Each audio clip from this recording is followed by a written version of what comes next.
Select your program. Dialogue. Program initiated.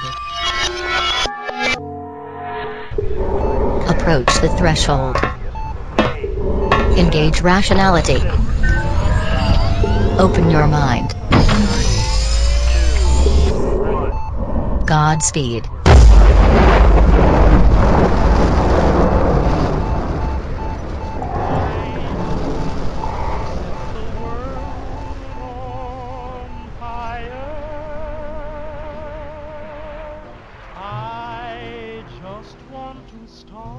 All right, everybody, welcome to another episode of Flagship Freedom. Today we have a very special guest, the philosopher again.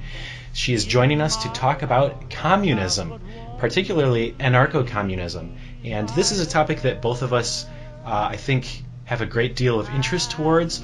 I noticed that she had been posting a lot in these debate groups, the ANCAP versus ANCOM debate group on Facebook, with some very pointed questions, all very good. I have been doing the same for at least a year now, really trying to get at the heart of the matter. And I don't know if you're anything like me, but if I discover that my philosophy is not like completely airtight, then I can't even sleep at night. So these are honest questions. I'm trying to engage other people who are very passionate, but I think you and I have recently sort of come to a bit of a conclusion, and that being that the ideas have, they're about as solid as Swiss cheese. That's my conclusion, but I wanted to bring you on, somebody who clearly shares a lot of interest in the topic, and talk about a few of the main core philosophical questions and discuss our findings within that community.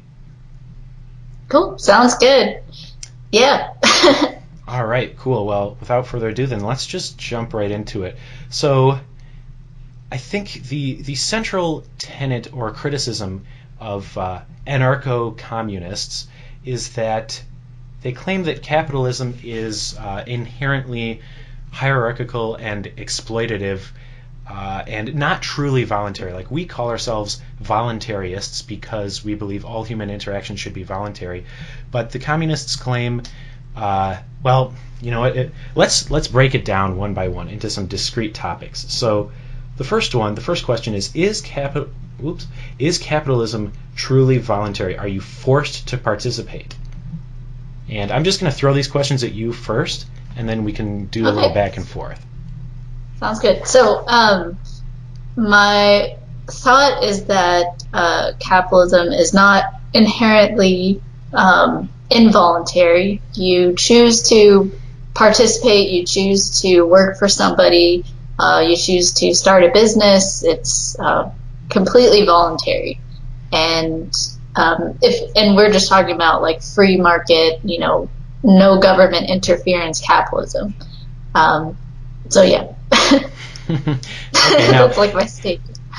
and I agree, that's true, but then as we get down into the weeds, you often hear from the communists that, well, if my choices are work or die, that doesn't seem like a very fair. It's not a truly voluntary interaction if they feel like they're being coerced, because it's not like a true choice, like, because otherwise they'll starve, or they need food and shelter, etc. So what is your response to that criticism? Well, I would say that's interesting because surviving and trying to live is a fact of life. Humans have to find nourishment or else you will die. That is not a tenet of capitalism. That is like a tenet of life, of being an organism. From worms to birds to gorillas to humans, like we need a form of nourishment, and our particular bodies have different kinds of nourishment. So I would say back to them that you are mistaken that this has to do with capitalism. And I would then also ask him if working is not also required of you in a communist society, in a commune. What happens if you guys are running out of food, maybe, let's say hypothetically in a commune? I bet that a group of people would want somebody to work and say, hey guys, we need to work. We're running low on food. We literally don't have enough food for everybody that's going to last for the past week. Hypothetically speaking, then you would, in that situation, feel forced to work because you're gonna die, and others are gonna die too if you don't pick up a plow or whatever and farm or a hammer and sickle. Whatever. And oddly enough, Yeah. that seems to happen quite a lot in communist experiments. Oh wait, those aren't real communism. Never mind. But I agree. This is a condition We should talk imposed. about that. It's condition imposed by nature. You can't blame a capitalist because you need to eat, etc. Now, Right. here is where we go down the rabbit hole a little bit deeper, and it's a legitimate question to ask: is what if, that would make sense if there's plenty of land and I can just go out and live in the woods and be in my commune and basically live as if capitalism didn't exist, and we can do our own thing and you do your own thing. But then, and this was a question that was actually legitimately challenging for me for a while. I think I've come to a reasonable conclusion and a rebuttal, but the criticism is, well, what if all land is used? What if all land is privately owned? Then I can't go off and do my own thing. I have to obey the property rights of capitalists, and they would consider land ownership to be a positive right as opposed to a negative right. Now, I know that not all land is privatized right now, and I don't think we'll ever get to that point. I mean, for every human on Earth right now, if you were to distribute land, there's about 33 acres, and that's not even considering that most people prefer to live in cities on, a few thousand square feet or less. But what if we happen to get to the point somewhere in the future where all land were privatized, then you didn't really have anywhere to go, so to speak, so you couldn't escape the system. Does that make sense? Yeah. Do you have any thoughts about that? Are they? Well, first, I think we should define what positive and negative rights are. Would you mind? I like defining terms for anyone who might be Sure. listening that might not know what that is. My understanding is that negative rights are basically, it's the idea that you're not asking anything of anybody else other than to leave you alone. In other words, by people not doing anything, they aren't in the wrong, which I think makes sense. You can't be wrong simply by standing by and doing nothing. Like, evil would be a positive action. So, for example, property rights enforcement, like if I say this is mine and all I ask is that you don't take it from me, that would be considered a negative right. So, or life, the right to life is don't kill me, and that's not really asking anything of anybody. Liberty, again, that's the ability to do whatever the hell you want without being interfered upon, as long as you aren't interfering with others. Now, a positive right would be like, the right to health care, because that requires a someone doctor. else has to provide it for you, or a doctor has to give you that care. Right, And so they don't have a choice necessarily. yeah, and now I've heard those terms, so it's nice to not just for the audience, but for me too. So the communist argument is that land is a positive right because you are excluding other people from entering the land, whereas without you, this land, they'd be free to roam about and do their own thing. So you are essentially, they say property is theft, and I don't agree with that, but let's hear your thoughts on the matter. Yeah, so we've been in this debate group for like 4 months now, and we've asked questions, been debating with people, we as in you and I, and I've actually haven't seen a consensus for this in terms of property being theft, because the main thing that I've seen is they make this distinction between personal property and a private means of production property. And I think they made that distinction after being pushed by other people saying, hey, I don't want you to use my toothbrush, or I want to have a home exclusive to me and my 3 kids or whatever. So I don't really want to be in a commune. So I think that at that point, some people are like, oh, shoot, we got to have some sort of property. Yeah, because it's personal self-evident property. That like your car, your house, your toothbrush, as you said, your computer, your right, like exactly. I don't think even a communist, I mean, maybe the most extreme, I know a lot of them believe in this sort of gift economy, or they believe in occupancy and use, where you just go in and use something and that is all that is required for you to call it yours. I mean, that's absurd, right? I don't know how to me that's self-evident. Like somebody else's bicycle, their fridge, like, come on, these people built it or they traded for it. They have a higher claim to it than you. I mean, I don't think that needs a whole lot of debunking. That's just kind of common sense. Yeah, well, you reach an issue when you don't have clear rules for determining who owns what and who has the exclusive right to own something. Because let's say, there's a car and both people, let's say, and we're in a commune, there's a car and there's only one car for some reason. I know this hypothetical. There might not even be a car. Yeah. So two people, Joe wants to use the car, but I do too, and I want to go somewhere. I want to go to Ancapistan and get some, trade and get some cell phones. So I'm in the commune, so I need some. Anyway, so, but then, Joe wants something else. He wants to go to the forest and gather some whatever. So how do we determine who gets to use it? Well, a communist might say, well, that's easy. If you're not children, you could just, trade or like come to a decision that, okay, maybe you'll use it for an hour and then I'll come back and use it later. But you could do it that way, but I think that, it becomes an issue when you actually, want to go somewhere. And if things are scarce, like you want to be able to have the freedom to go somewhere, but, you might get disputes when you don't have clear ownership of something. Mm-hmm. So I think they've run into that problem too, because another issue could be like, let's say you have an apple, and if you're in a commune, apparently it's owned by everybody, and, to each their own, I guess. But what if you want to store that apple? What if you eat half of the apple and you just want to store it and, have it for another day? Well, if you don't have clear, lines of ownership, someone else could just take it from you, that, half-eaten apple, and say, like, you're not using it anymore, so I'm free to just take it. But that opens up the issue where someone may have wanted to save it. Mm-hmm. Yeah. So clearly there's a practical need to determine who is. Now, let me take a step back. There is the conflict resolution from a practical standpoint, but I don't want to get too distracted, and the reason I say that is because I'm Mm-hmm. interested in who has the actual higher claim. Like, you could institute some type of central planner that says, okay, you get the car for 1 hour a week, and theoretically that could work, but I'm not interested in different, schemes. I'm interested in what's actually morally legitimate and sort of makes sense.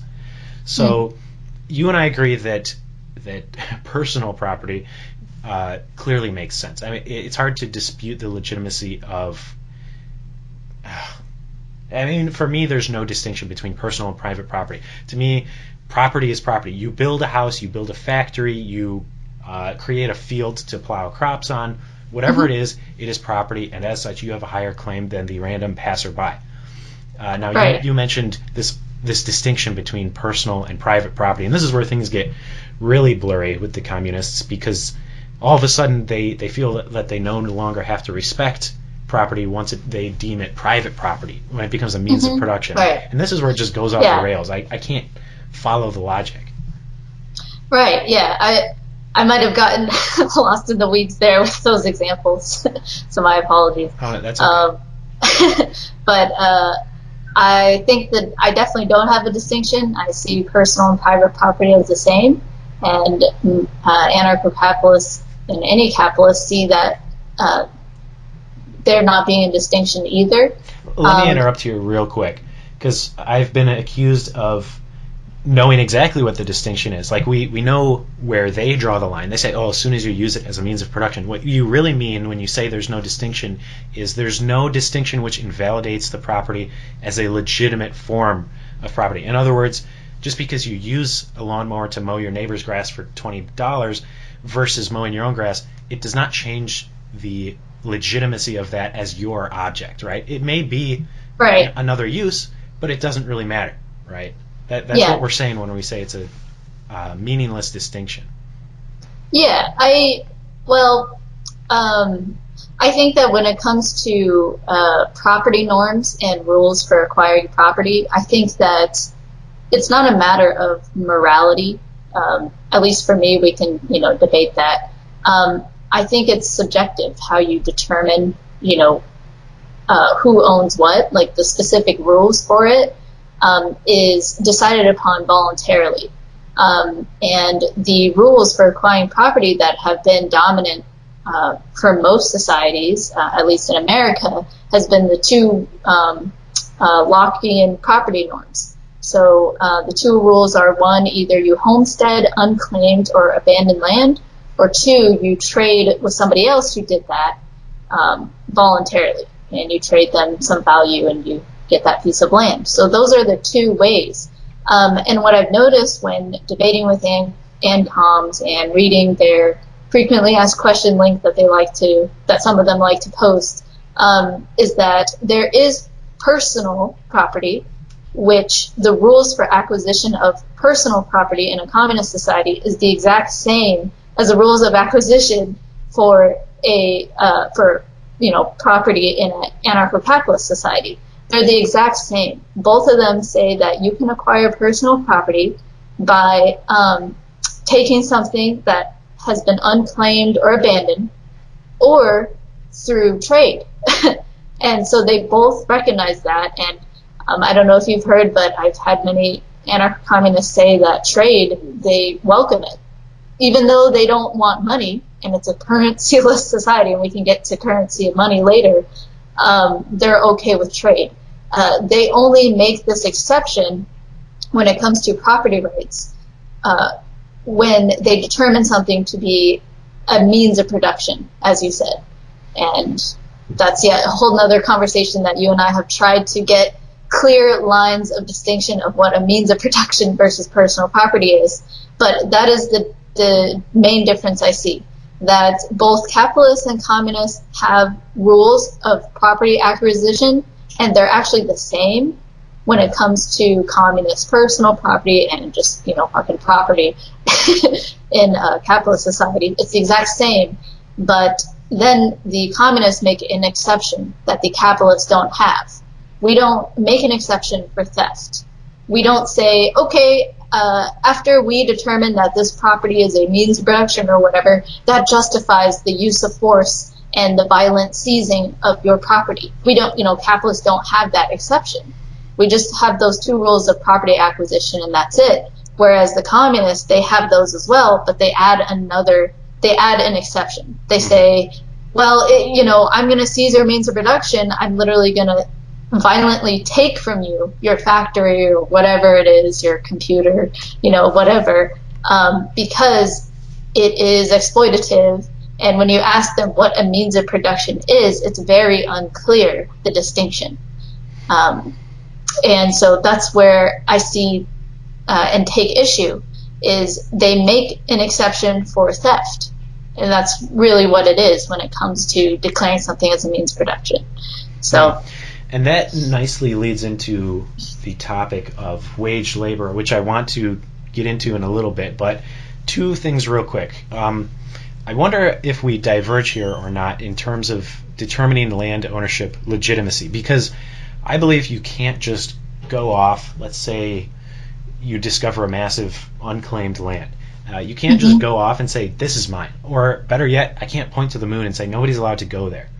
I think people would consider that a form of aggression. So you do have to actually do something to make that land yours. And that's the homesteading. Right, yeah, principle. And it's more than just, even if you fence off, like if I fence off like 100 square miles just to say it's mine, I still don't think that's quite legitimate. Like you have to actually plow the land, build a structure or something beyond basically what becomes obvious is when the land is utterly untamed and wild. Then it's kind of self-evident that nobody's done anything to it, and therefore you can't, because property stems from self-ownership, and this is something we should have explained. Because we own ourselves, we own the effects of our actions. When you pour your actions into something, like when I take a stick and I carve it into a spear, or when I take logs and transform them into a house, my actions, I am the one who's responsible for that. So it makes the most sense that that log cabin is attributed to me and not other people. Now, I didn't create the wood, I didn't create the atoms, but we don't live in a perfect universe. But so we have to make some generalizations. But it sounds like we agree on that. So that's fine. I just wanted to make sure. Although, right. I think what you just spoke of is the labor theory of value, right? Not basically of value, that you of determining whether somebody owns ownership. something. Yeah. So, like you were saying that your labor and what your labor mixed with raw materials becomes something else. That thing is yours. Yes. Is that right? You have a higher claim to it than other people. So yes, it would become your property essentially. I think we need to add one more understanding to that is unless those raw goods that you got was owned by somebody else. Yeah, of course. Yeah. And that's just one of those things, like, unfortunately, two people can't own something at the same time. It's just a fact of life. It may not be a mathematically perfectly consistent principles, but we're making some, generalizations, and that's okay.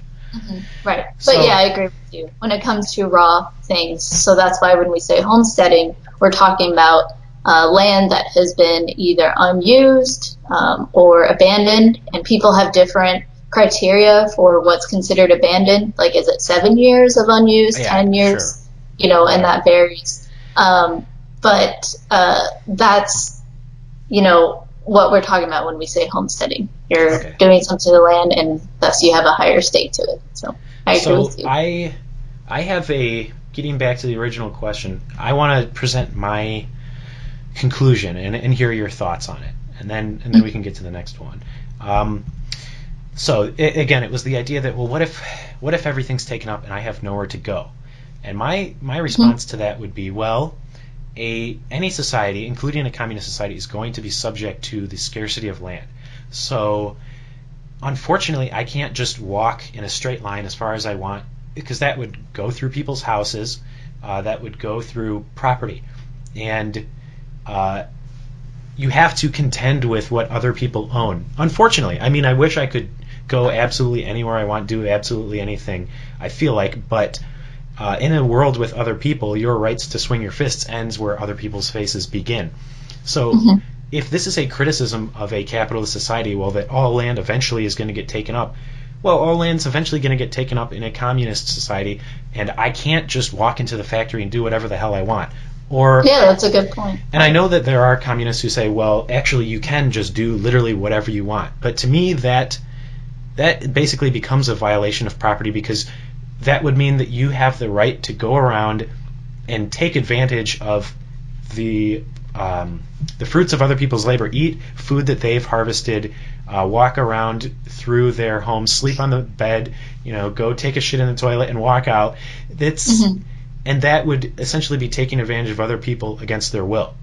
Right. I think in that specific scenario, they moved the goalpost, because you tried to say that in a commune, all that land would be taken up, and they also argue that there's personal property, as in you can't just go into someone's house and then start building something in a part of their living room, because by their own beliefs, they say that personal property should be respected, and that if you are a communist and you go away on vacation, your neighbors would watch your home, So they have personal property as in things that should be respected. So they move the goalposts when they say, well, you can actually do whatever you want, which is not true. That is actually counter to what they're saying about personal property. So, go ahead. Are they only applying that to the communally owned things, like a community factory? In other words, you can't go in people's houses, but you can go into the local worker-owned factory and go screw up their lathe and walk out. Right, exactly. Oh, that's a good point. So, we can talk about the practicality of it, and I really liked, your counter argument that eventually the land in the commune could be all taken up. It could be taken up with a warehouse for bread or food or whatever, or personal properties, various ones. Those are things that are off limits. So the same argument could go for that, and you could then return and say to the communists that if you think in a world where everything is private property, then you have to also recognize that in a commune, eventually everything will be staked off and have a certain use. And you can't just go to infinity and just continue parsing off pieces of land. Like, for example, go into a warehouse, that's just used for bread, and then just stake off a corner of it and say, well, this is for something else, and then just continue. You can't do that infinitely. Land is scarce, area is scarce. Eventually you're going to get to a problem where it's like, okay, well, wait, we got to not, put anything in this bread house for whatever practical reason. We need enough room to get around and access the shelves. It gets to a practicality point. Now, So, I think I'm anticipating one of their responses would be, well, but the individual has more freedom because they can go into this community and be part of the democratic process and vote, and they'll have a say in how the factory is going to be run. And now, mind you, I think it's absolutely ridiculous that everyone's going to vote on everything. Like, practically speaking, it's never going to happen. People are always going to have disagreements. Eventually they're going to come to some sort of expedient council or management group or state who's going to decide, who's going to lay down the law essentially and say, we're going to have this vote. At the end of the day, it doesn't matter if there's a minority who disagrees. And I think it would devolve into a state personally. But I would like to add one more thing to that. And sorry, I'm giving a lecture here. But you're not. One thing that I think reduces the overall freedom of the individual is that you are banned from owning private land. And that's now, I guess that's where you get in you can have it one way. You can either have a say as one of the hundreds of millions of people in the democratic process, or you can be the owner of your own land and be the ultimate owner. And you don't need a vote. It's all about you. Now, practically speaking, I think private property is much better. But in any case, I just want to make clear that this problem of scarcity is not inherent to capitalism. That's a fact of nature. So I just wanted to get that off my chest. And it sounds like you and I are in agreement about that point. So. Right, exactly. So I think although we had other conversations, but in the very beginning of this call, we were trying to answer, is capitalism inherently exploitive? Because the argument by communists is that it is exploitive because you don't have a choice. You must participate in a capitalist society to survive. You must work for somebody or something like that. Or you must own your own business and serve, customers. Like, apparently that's forced, but we rebutted that the same can be, that is actually just a nature, fact of life, of nature. You have to work in order to survive. And as individualists, we think that it is unethical for you to say that some other human being, some other individual should work on your behalf. We're not saying no, we shouldn't have charity. We're just saying that scarcity and working to live and survive is not a tenet of capitalism, as we said earlier. It is just a fact of life. So then you moved on with yet another counter argument by communists, moving the goalposts again, because, not even responding and saying, yeah, you're right. That is a fact of life. We have to work to survive. They move the goalpost again and try to still argue that capitalism is exploitative and come up with the weird random scenario that the entire world is completely owned by private individuals. Even though it and isn't, there's literally even going into the past, when populations were much, much smaller than they are now, like the Soviet Union, look at how much land they had and how few people they had in comparison. And the argument becomes absolutely, utterly insane. Like, if you don't want if you don't want to work for me, you have many other options. I mean, that's exactly the proof, right? Yeah, and I would love to, I don't know if you have somewhere you have the topics written down, but I'd love to talk about, the idea of communists saying that in a capitalist society, they're forced to work and be a part of it because they're not allowed to homestead unclaimed land, etc. Like, I think that would be a good topic to address later. Go for it. Go for it right now. But Well, I do want to finish, because they tried to say that capitalism is inherently exploitative, and I want to make sure, we finish that topic. And they came back and said, well, what if, all the land in the world is staked off and owned privately? Therefore, at that point, capitalism would be completely involuntary. So that's why we were talking about, well, the same thing could be said in a commune. And, I don't know about you, but I think we addressed that pretty clearly, that those same problems of practicality and what do we do with land or whatever, when it comes to a commune being completely taken up, if you want to do something, how do you then go about doing things if everything's been staked off as either a communal area owned by everybody or personal property? So I think you'd have the same issue, and if you in that situation, you could say that you're kind of forced to be there. But it's funny because the ideology itself of communism or capitalism in that case is not what's forcing you to participate. You are alive, and there are other individuals around you who are also taking up space. I don't know what else to say besides... You have to respect other people. You're not the only person in the world.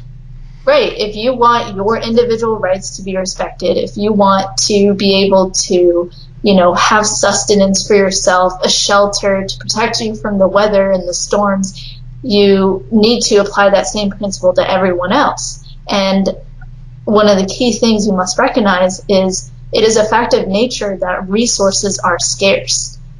Matter cannot be created nor destroyed, just transferred from different states. And things are scarce. No matter how much communists want to say that we are in a post-scarcity society or we're getting there, there is no, you cannot have post-scarcity only, increased efficiencies. Post-scarcity only happens when you can literally create things out of thin air and, no energy is required in it.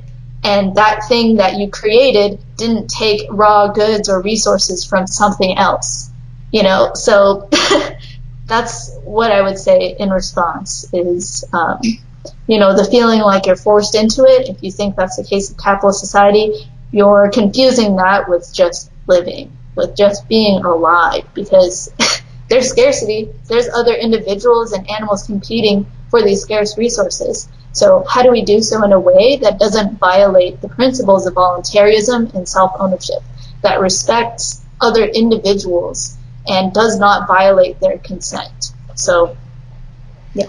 Very well said. Couldn't have said it better myself. So, yes, that, and what you just heard... I think that ends the first topic. I think so. And what you just heard was the very distilled version from many, many painstaking evenings and days debating with communists and trying to root out and find some nugget of principle and truth in there. So these are things that we have had to sort of discover for ourselves. I've tried to get communists on this show, by the way, and really hear it from the horse's mouth. I've asked almost 10 times now and no takers. So that's why we're really? here. Huh. Yeah, same groups. People who are so eager to debate, they aren't willing to come onto a show. This is random and just addressing you. I would be curious if this guy, he has a channel on YouTube called Libertarian Socialist Rants. Yeah. I don't know if you've asked him, but since he's already a public, in the public, he might come on. Yeah. It's a good idea. So a lot of people reference him. Anyway. Sure thing. Okay. Now, unless you had something on your mind, I was thinking we could discuss wage labor and how it's accused of being exploitative. There's a lot of overlap in the previous topics, but that was a subject of particular interest to me, is the idea of working for somebody else. That is a huge top point of contention for communists. They believe that all forms of profit inherently require theft, like basically skimming value from the worker. What do you think about that topic, or is there anything else on your mind that you'd rather address? I think we can segue into the new topic. Yeah, that sounds good to me. Okay, great. So you want me to give my just first general thoughts? Yeah. Okay. So what I've heard in terms of profit being exploitative, the argument is that, well, one of them, it's not like there's one argument that I've heard, but one of the main ones I've heard is that a capitalist or an owner, and let's use a clear example. I liked how you wrote an article about this, actually it was about yourself. By having your own lawn mowing company, and then hiring people to use your lawnmower, things that you purchased. You're the one contacting the customers, setting up those appointments as the owner of the business, and then just hiring, teenagers or anyone else to work for you for a wage per hour, but using all of your stuff. So that's a good example, and we'll go with that. So I've heard that profit is exploitive because if you were to give that worker who, let's say he mowed the lawn for 2 hours, you're paying him $10 an hour, but you're charging the customer $20 an hour. So you made a profit of $20 It was actually 12, for those but yeah, 2 same hours. principle. Yeah, or I like You using get the idea. tens. It's easier to have. So, but yeah, so they would say that it's exploitative because without the worker, without that teenager or whoever mowing the lawn for those 2 hours, you wouldn't have made a profit. You wouldn't have even gotten money from the customer. And that's what's exploitative. I think if I could refine that, I think I don't know if they even go that far. Like what I've always heard, correct me if I'm wrong, is that it's because you're not giving them in the entire $20, and they're the one who did the work, and you're just sitting there. I guess we're saying the same thing. Yeah, no, I like that you clarified. That's much clearer. So they're saying it's exploitative that you're not giving the worker the complete $20 because that value you generated from the customer belongs solely to the labor, because they believe in the labor theory of value, and that labor is what creates the value. Their direct labor in that moment is what creates the value. And my rebuttal to that would be, well, what happens if what about all the costs of starting up the business, of marketing, having your own website, calling up the customers, building rapport, all that time you spent, not to mention, however much the lawnmower costs. I think the lawnmower itself, the capital equipment, is the core of it. All those other things are niceties, but the actual equipment... Anyways, sorry to interrupt. Oh, no, it's okay. We can focus on that. So the means of production, if you will, the lawnmower itself is what costs the majority of the money, and that if you had not purchased it, that person and organized the business, that person wouldn't even be working for you or even have a job to earn, money. And that's the nice thing of being employed, is that you don't have to worry about getting the customers or having all the things that you need. So anyway, my response is, so what about all the costs of the lawnmower, of the gear? And the response that I've gotten is, well, that's fine. Just, take profit. That's not really profit. You're just recouping your costs. Mm-hmm. But after you recoup your costs, now you're really just sitting on your ass. So that's when it's exploitative for you to not give that person the full, wage. And in that case, I would respond that if you think that that's exploitative, is it not also exploitative for the capitalist to lose money? Because let's say that their expenses and costs for everything per month, including paying for an employee, is more than the revenue that was generated, and thus they actually have a loss. Are you not exploiting the capitalist at that point? Are the laborers not exploiting the capitalist when the laborer still has to get paid whatever they were promised by the capitalist, per hour?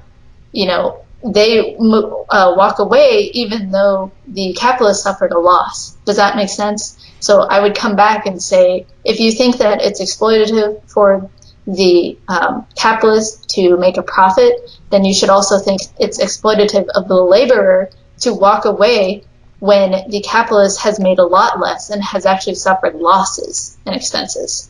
Does that make sense? Absolutely, yeah. It's always a one-sided, this Right. eternal victim mentality that... Exactly. You have to go both ways.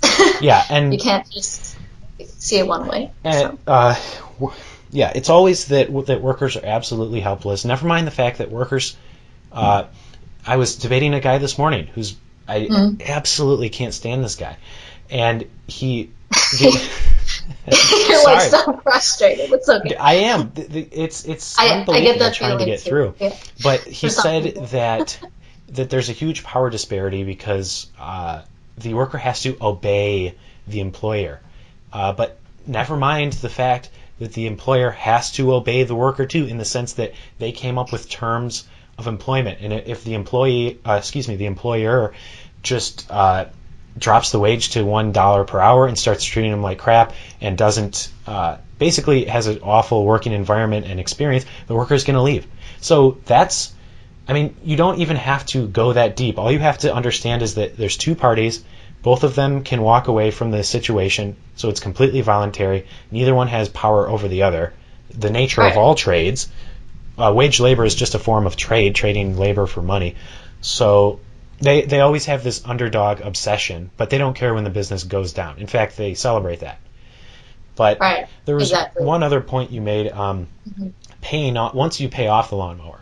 So that would be a truly raw deal for the capitalist, because they had to front money to buy this equipment.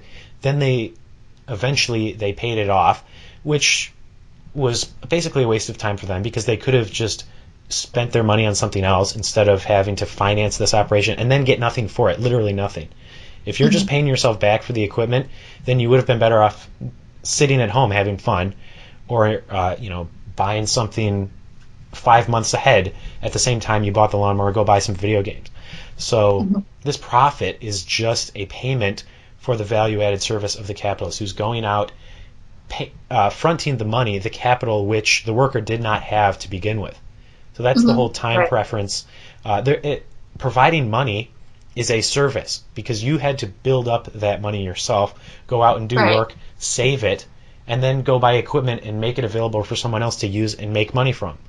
So if you're just paying off equipment, then, like you said, the workers are exploiting you.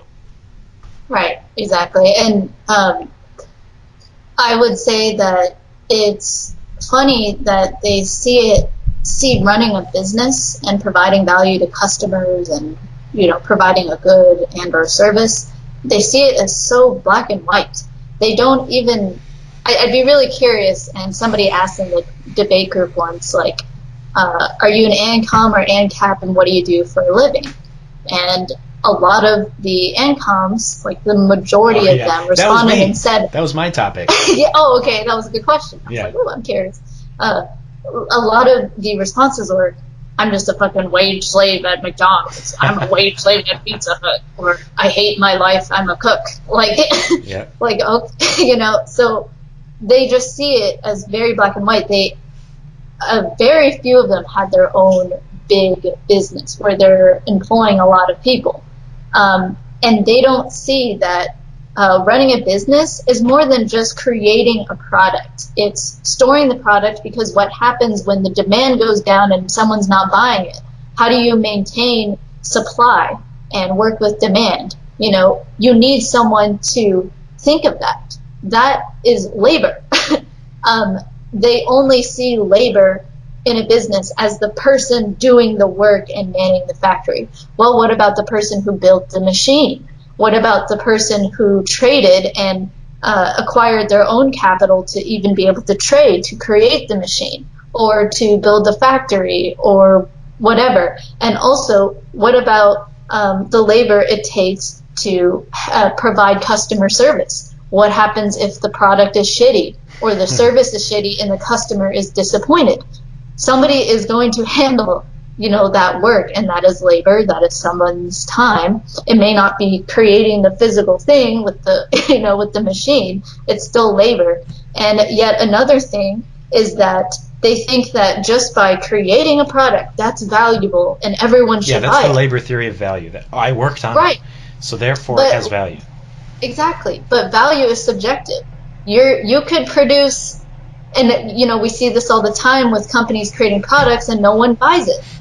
A communist would be like, I created 10 products. I spent so much time, but no one wants to buy? What the heck? Like, this is ridiculous. You should all give me, I'm going to subjectively determine $20 for this and $30 for my artwork. A lot of them are artists too, I noticed. You should all value this, but it's like, you see that it's subjective. Have you seen the meme with Karl Marx and the woman, and he's like, what do you mean you didn't like it? It took me all night. And he has his shirt off, and she looks really disappointed. Like, it wasn't that great. I know it was really hard for you, but...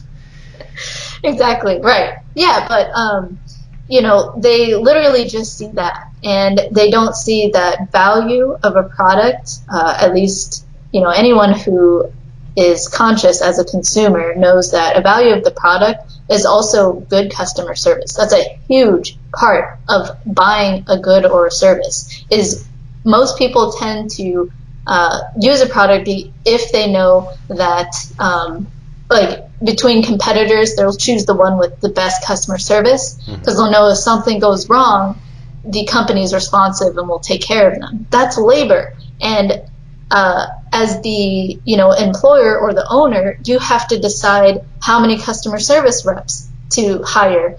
If you need to purchase a service desk program to handle and intake all their requests, data scientists to see what the issues are, and these costs just grow exponentially as the products you create become more diverse and more en masse. So if you use a company like Google or Microsoft or Apple, they invest thousands, or not thousands, like millions, billions of dollars into research and development. And that's a whole nother department filled with data scientists, project managers, program managers, so many people that the communists, the laborer, just building the, slapping it together. Apple MacBook.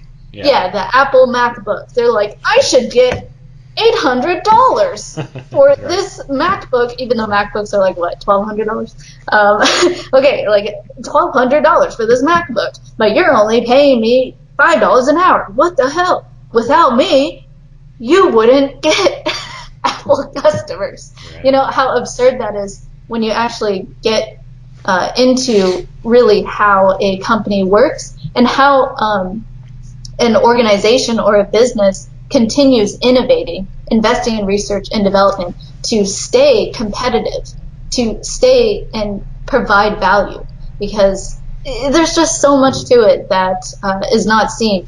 That's why I said it seems that a lot of communists, socialists, people on the left have a very black and white, elementary, and that's an insult to children, very, uneducated. It's a reductionist and viewpoint. Ignorant.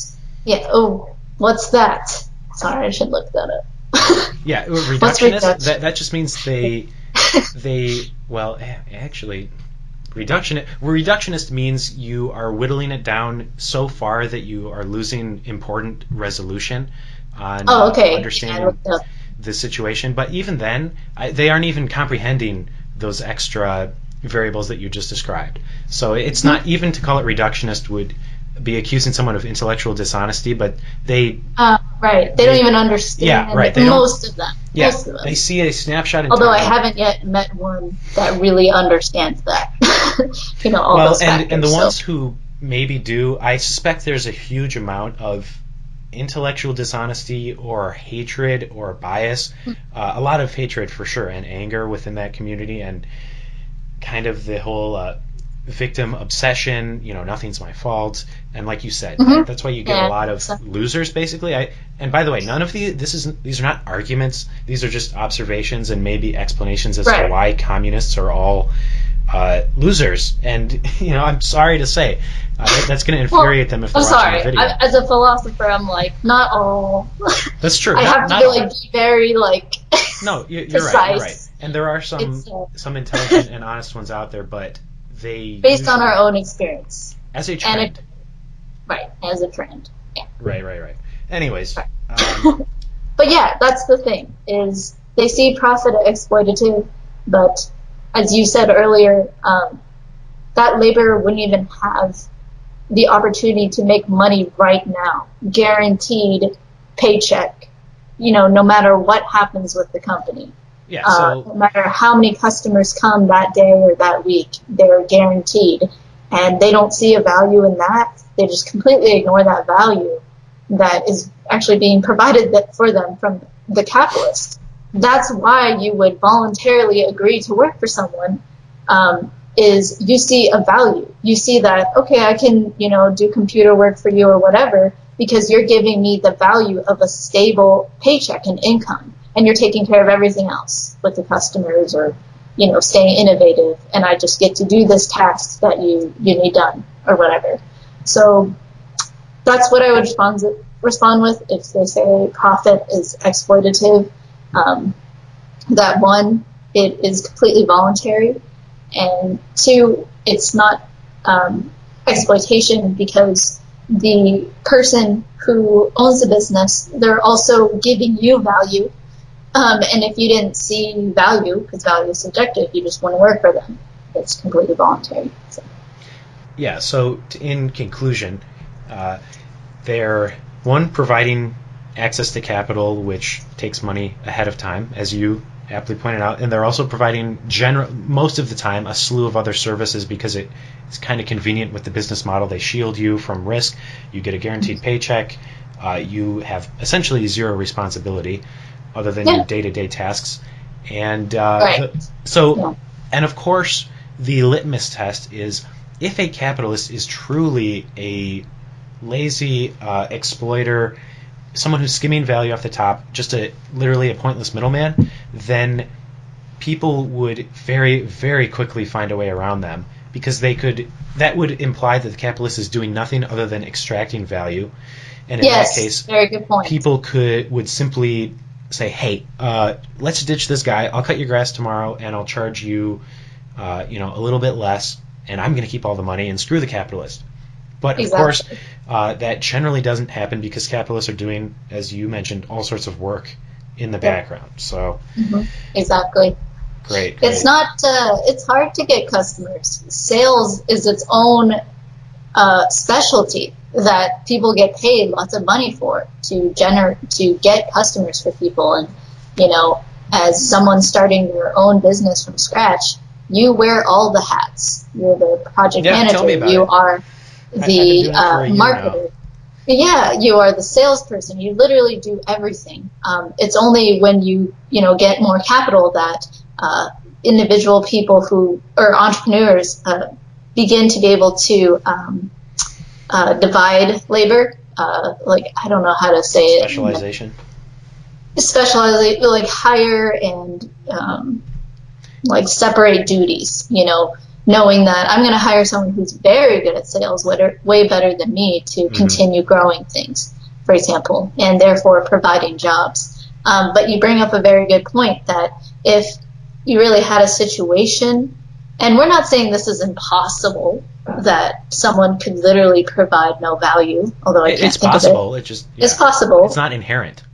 Yeah, people who are working for them would know, okay, there's literally no value this person is providing. I'm going to keep my mouth shut and keep working for this person until they give me enough money to then start my own business and buy my own lawnmower, for example. And then I'm going to talk to those customers that I used to work for and say, hey, I'll work for you. I'll charge you a little less. And people do that all the time. They do. Exactly. Yes. I've heard lots of people who were in the corporate world. They accumulated a lot of capital by providing value to their employer, and then they use that accumulated capital, and that's the beauty of capitalism. And that's and how, moved on if exploitation is occurring, then you have the natural mechanism, the equilibrium-seeking nature of the free market that, like you said, it's not impossible, but it's unstable. It's like monopolies are unstable for the same reason, because the free market, naturally, competitors are going to swoop in and, outcompete them. And also individuals' subjective tastes and values of things changes. technology changes and lifestyles change. So that's why it's such a big importance of successful companies to learn about their customers and the market and what the demands are. Mhm. So, Well, we have, I think, time for one more bonus topic, and this was your idea, so why don't you dive right in? okay. Do you remember what it is? It says... No, I had a few. Okay. Well, one of your... you asked if we could speak about how most ANCAPs advocate for solutions that minimize violence and maximize peace in terms of ending the state and getting to a free society. But if you have something else you'd rather talk about, it's all yours. Okay. By the way, I didn't know that it's almost been an hour. This has been a good conversation. Yeah. So I think that is like a subset of what one of the main big conclusions. I think we should end the call with, like, what are the, at least what is my big conclusion about the difference between anarcho-communism and anarcho-capitalism. And when we say anarcho-communism or capitalism, we're talking about an absence of the state. And, you know, different capitalists have different beliefs that a commune would eventually, though formed voluntarily, would eventually turn into a state. You know, that's another debate. But, you know, just for argument's sake, there are anarcho-communists who are, who claim to be voluntarists and individualists, which is funny, right? But they say that they would respect somebody who didn't want to be part of their commune, who didn't want to have those certain rules of property acquisition and a distinction between private and personal property. So my main conclusion is that the biggest thing that anarcho-communists and anarcho-capitalists should focus on, if you are truly an individualist and voluntarist at the core, meaning you believe that the needs of the individual should not be trampled on by some, you know, vague concept of a collective or another group of people. If you believe that all human interaction should be voluntary, then the ending of the state, which is an institution built on the monopoly of violence and initiating force on people and violating individual rights just by its nature, that should be your number one goal. And I've had some anarcho-communists agree with me and say, yes, let's work together to end the state because that is the aggressor, that is the initiators of wars, that is the institution that has the incentive to continue to cause chaos amongst humanity. That's what we want to end. But I've also seen other anarcho-communists, and probably more than I've seen the former, are anarcho-communists, leftists, and Antifa, anti-fascists, say that they want to end capitalism first. That if they had to choose between ending the state or capitalism, they would choose ending capitalism. Exactly. And that's the issue I have, because capitalism, just like communism, can be completely 100% voluntarily agreed upon by each of the individuals involved. It can be. And when we say anarchy, we're talking about without mandatory rulers.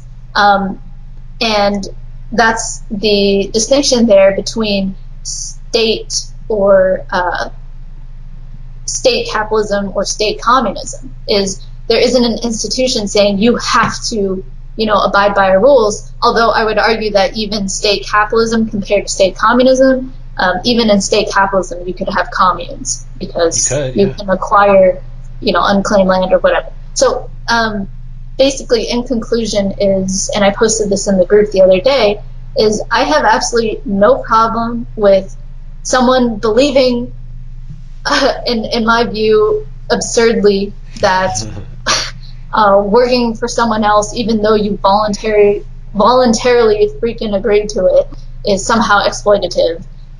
I don't care. If you think that that's fine, don't work for somebody. No one's forcing you to work for them, not even in a, you know, not in a capitalist society. You don't have to work for somebody.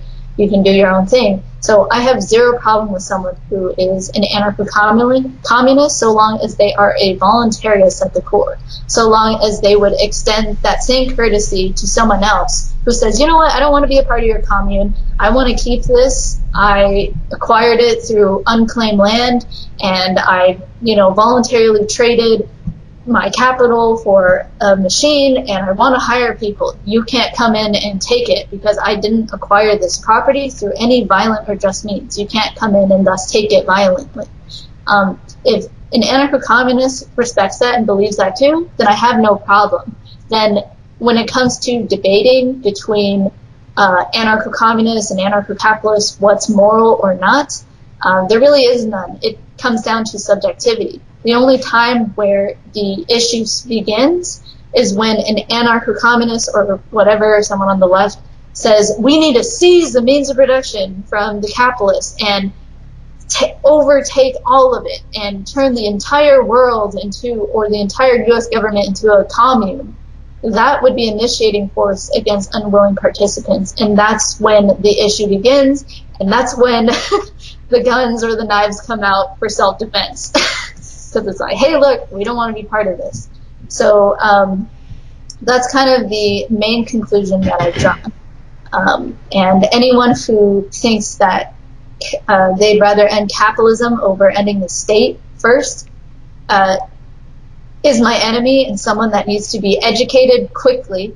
And if they refuse to, understand that capitalism is not exploitative, then we have a problem. I'm sorry, too bad. Because you are a danger. And I think those specific types of collectivist communists who see capitalism as exploitative and don't understand that it can also be voluntary, just like communism can be, are the ones that, when ANCAPs make funny memes about them, are the ones that we're talking about and have the issue with. So, yeah. So, yeah, and, as much as I used to think there could be an alliance, but like you said, because they hate capitalism a lot more than they hate the state, I believe, that I don't think will ever come to an alliance because they simply don't respect legitimate property or wage labor. And so as much as we would be happy to tolerate people doing whatever the hell they want, living in a commune, they simply cannot tolerate, or they won't tolerate, people having factories and wage labor and private land. So, that's, but, that's why I'm glad we have a lot of guns. How about that? Right. I just want to respond to that, because that was another big conclusion too, fuck, I just forgot. But I just had it. Oh, you forgot? Uh-oh. Wait. It'll come so to. You just said that they won't respect. Yes. Thanks. You're like, you thought about forming a alliance. Okay. Yeah, I agree. So to echo kind of what you're saying and reword it in my own words, I've noticed that with most ANCOMs that I've spoken with, they believe that capitalism is inherently just immoral. And that everything, when it comes to means of production, should be shared, and if it's not, it is immoral and exploitative. And that is that difference of anarcho-communists seeing capitalism, even full voluntary capitalism. Well, that's kind of silly because by its nature, capitalism is voluntary. They see it as immoral. So they have a moral stance against capitalism. Whereas capitalists, looking at anarcho-communism, we understand, at least I do, and many other ANCAPs see that it can be voluntary. We just take issue with it economically, that we don't think it's economically viable, because how are you going to allocate and divide scarce resources most efficiently, without a price system? We don't have a moral issue with it. So that's where I think that core difference between the two ideologies is the reason why a lot of ANCAPs say that communes could exist in an anarcho-capitalist society, but the same could not be said for a communist society. That an anarcho-capitalist society could not be and survive within a commune because of that moral difference in view. Because a communist would say, hey, you're exploiting people, you're keeping all of this capital to the exclusion of others, that's evil, and therefore it justifies theft. And that's why I understand now, because I didn't before, why a lot of anarcho-capitalists say that. So. Yeah, it's not backwards compatible. It's like old and new technology. Like, yeah, come into Ancapistan, you'll be fine. We'll leave you alone.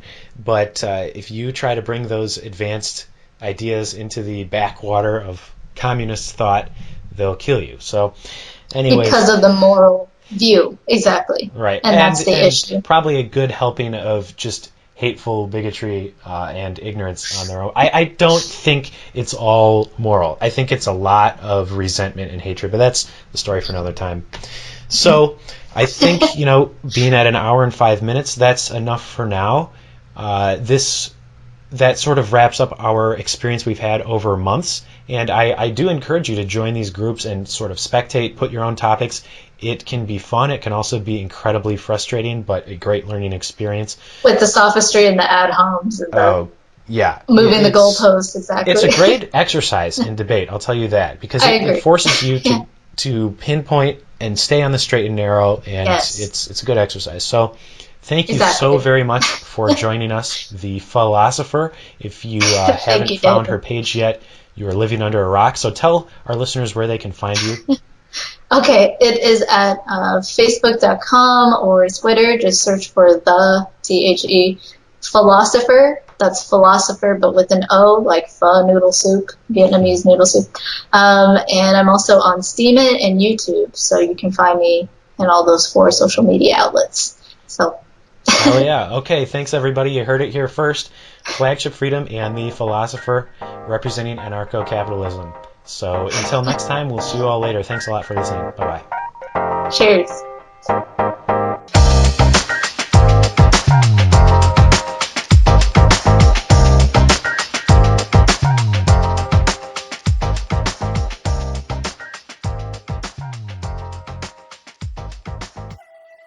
Yes, freeze.